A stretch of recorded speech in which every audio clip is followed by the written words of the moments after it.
Hello everyone, कैसे हैं आप सभी। आई विश आप सभी अच्छे होंगे, मस्त रहो, स्वस्थ रहो और पढ़ते रहो। आज के वीडियो में मैं आपको मैन्युफैक्चरिंग इंजीनियरिंग से related previous year questions paper बताने वाली हूँ।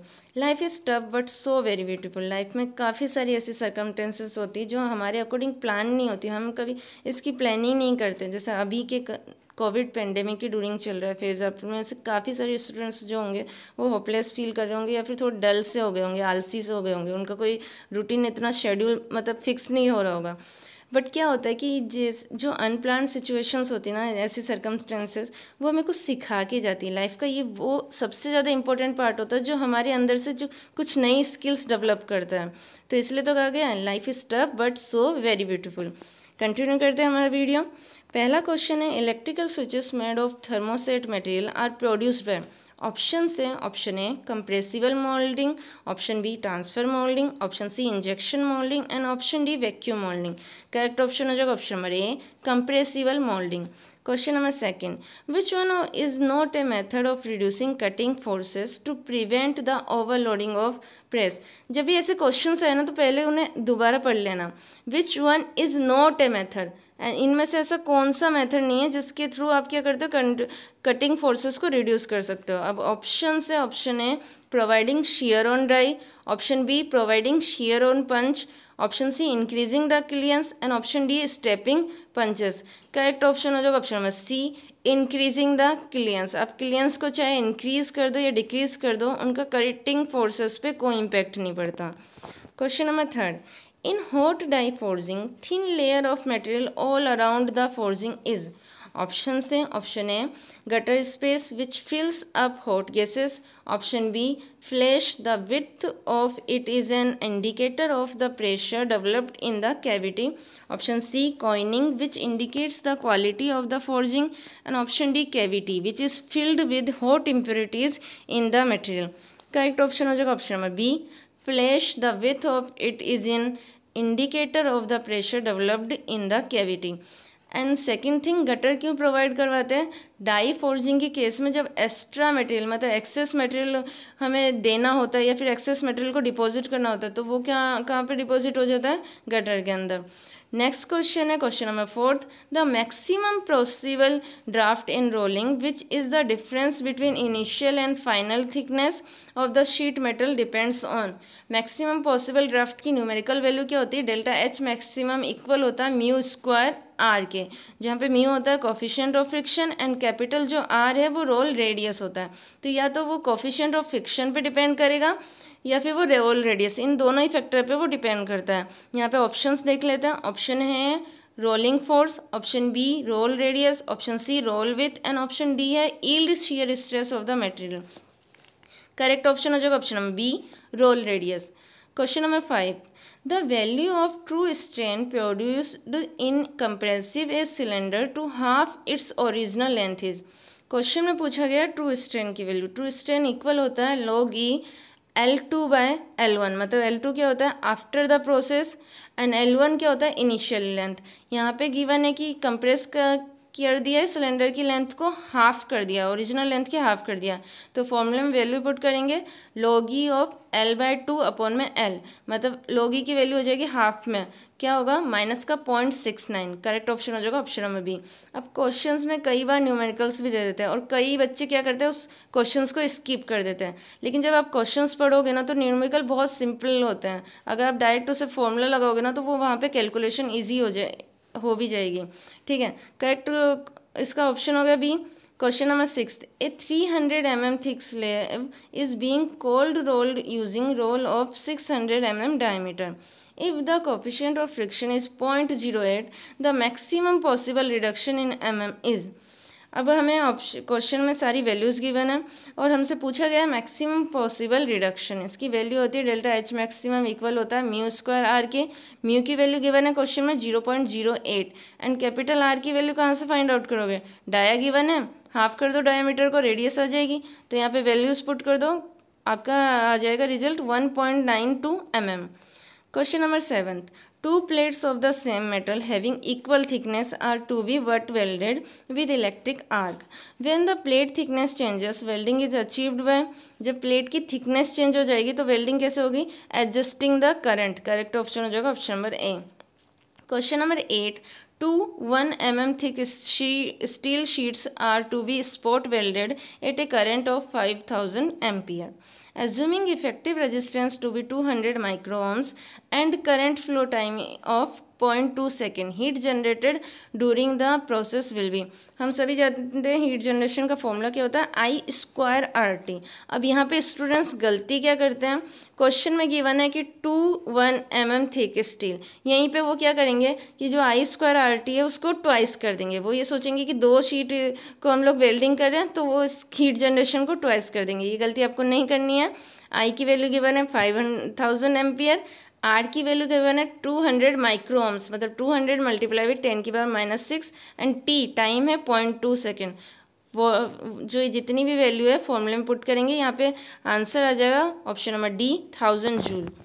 Question number 9. Which one of the following is a solid state joining process? Option है, option A gas tungsten arc welding, option B resistant spot welding, option C friction welding and option D submerged arc welding. Question फिर से पढ़िए. Solid state joining process की बात कर रहा है, मतलब वहाँ पे जहाँ पे जो मटेरियल सॉलिड में सॉलिडिफाई मतलब सॉलिड फेज में रहे. यहाँ पे जो ऑप्शंस है gas tungsten arc welding. Arc welding में कहाँ पे जाता है टेम्परेचर? 3000 डिग्री सेल्सियस से अबव ही रहता है. इतने हाई टेम्परेचर पर कोई भी मेटल सॉलिड फेज में तो नहीं रहेगा, लिक्विड में चेंज हो जाएगा. रेजिस्टेंट स्पॉट वेल्डिंग में भी टेम्परेचर जो जाता है 1200 डिग्री सेल्सियस 1500 डिग्री सेल्सियस पे आता है, उसमें भी क्या होता है वो हॉट वर्किंग हो जाती है उतने में तो मटेरियल की. सबमर्ज्ड आर्क वेल्डिंग में ग्रेनुलर फ्लक्स लेते हैं यूज़ में और डीप पेनिट्रेशन करता है. यहाँ पे भी आर्क वेल्डिंग आ गई टर्म, तो हाई टेम्परेचर ही होगा. तो करेक्ट ऑप्शन हो जाएगा option number C friction welding. Question number 10. In an arc welding process, the voltage and current are 25 volt and 300 ampere respectively. The arc heat transfer efficiency is 0.85 and welding speed is 8 mm per second. The net heat input is. अब heat input कैसे find out करेंगे? Voltage multiply with I, लेकिन इसमें क्या given है? Heat transfer efficiency भी given है, तो उसे मल्टीप्लाई कर दीजिए उससे. अब इन्होंने हीट इनपुट की वैल्यू किस में पूछी है? इन जूल पर mm, तो इसे वेल्डिंग स्पीड से हम डिवाइड कर देंगे. तो नेट हीट इनपुट क्या आ जाएगा? 25 multiply with 300 multiply with 0.85 divided by 8. इसकी वैल्यू आ जाएगी 797. करेक्ट ऑप्शन हो जाएगा option number B. Question number 11. Rotary swaging is a process for shaping. अब वर्ड ही आ गया स्वैगिंग का. स्वैगिंग क्या करते हैं? कॉर्नर जो होते हैं उन्हें रोटेट कर, मतलब रोटेरी शेप में बनाता है, सर्कुलर शेप में. तो करेक्ट ऑप्शन हो जाएगा option number A round bars and tubes. Question number 12. Surface cracking occurring at low temperature in hydrostatic extrusion is known as. Options A fluid defect, option B bamboo defect, option C fish tailing and option D arrowhead fracture. ये चारों ही defect extrusion के under में आते हैं, लेकिन उन्होंने पूछा क्या है? लो टेम्परेचर पर सरफेस क्रैकिंग को, उस डिफेक्ट को हम बोलते हैं बैम्बू डिफेक्ट. करेक्ट ऑप्शन हो जाएगा option number B. Question number 13. What is major problem in hot extrusion? Option है, option A design of punch, option B design of die, option C wear and tear of die and option D wear of punch. Correct option हो जाएगा option number B design of die. Question number 14. A cylindrical vessel with flat bottom can be deep drawn by. Option है, option A shallow drawing, option B single acting deep drawing, option C double action deep drawing and option D triple action deep drawing. Correct option हो जाएगा option number C double action deep drawing. Question number 15. In an inert gas welding process the commonly used gas is. ये तो आप सभी जानते होंगे, inert gas welding में हम कौन सी गैस का यूज़ करते हैं? हीलियम और ऑर्गन. करेक्ट ऑप्शन हो जाएगा option number C. Question number 16. During plasma arc welding of aluminium improved removal of the surface oxide from the base metal is obtained with typically polarity of. Aluminium के साथ यही सबसे ज़्यादा problem होती है कि इसकी हाई टेंडेंसी होती है ऑक्सीडेशन की. ये एटमॉस्फेयर के साथ बहुत जल्दी रिएक्ट करता है, तो इसके लिए जो सरफेस ऑक्साइड को रिमूव करने के लिए हम कौन सी पोलैरिटी यूज़ करते हैं? किस केस में? प्लाज्मा आर्क वेल्डिंग के केस में. करेक्ट ऑप्शन हो जाएगा ऑप्शन बी डीसी रिवर्स. अगर एल्यूमिनियम की welding gas tungsten arc welding के थ्रू करते हैं तो वहाँ पे हम एसी का यूज़ करते हैं, ऐसी पोलैरिटी का. याद रखना ये वाली चीज़. Question number 17, brittle welds are mainly obtained due to, option से इसके ऑप्शन है wrong electrode, faulty pre heating and metal hardened by air. Option B है faulty welds, faulty sequence and rigid joints. Option C wrong speed, current improperly adjusted and faulty preparation, and option D है uneven heat, improper sequence and deposited metal shrinks। Correct option हो जाएगा option में A, brittle well के case में wrong electrode, faulty pre heating and metal hardened by air.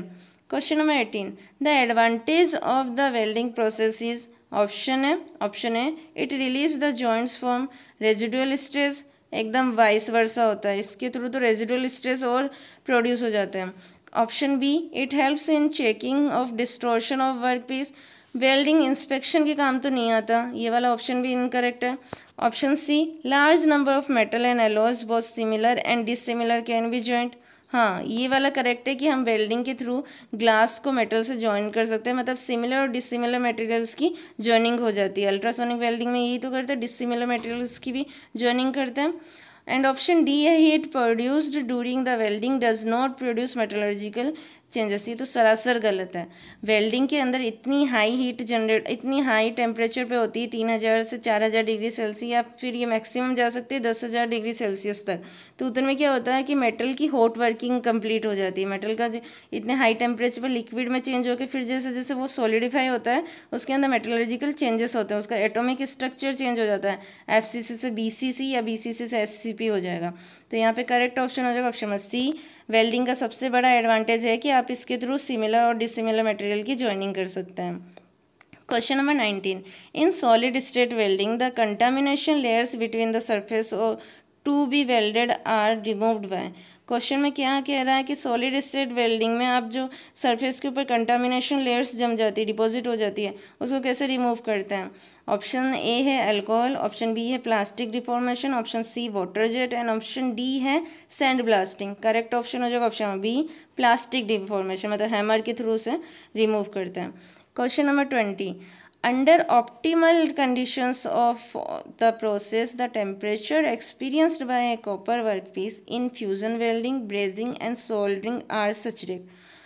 Copper workpiece अगर temperature feel करेगा इन तीनों process में, तो सबसे हाई टेम्परेचर किस में फील करने वाला है, वेल्डिंग में, क्योंकि वेल्डिंग में जो टेम्परेचर होगा मैक्सिमम 3000-4000 डिग्री सेल्सियस जाएगा। ब्रेजिंग में क्या होता है 450 डिग्री सेल्सियस से हाई टेम्परेचर पर, उससे ऊपर की टेम्परेचर पर वर्क करता है। एंड सोल्डरिंग में जहाँ पे हम सोल्डर का यूज़ करते हैं 450 डिग्री सेल्सियस से कम टेम्परेचर यूज़ किया जाता है। तो इसका करेक्ट ऑप्शन हो जाएगा ऑप्शन नंबर डी, सीक्वेंस ऐसे रहेगा, पहले welding, then brazing and then soldering. Thank you friends, ये थे आज के 20 क्वेश्चंस। नेक्स्ट वीडियो में हम इसके आगे कंटिन्यू करेंगे। वही वाली चीज़, मस्त रहो, स्वस्थ रहो और पढ़ते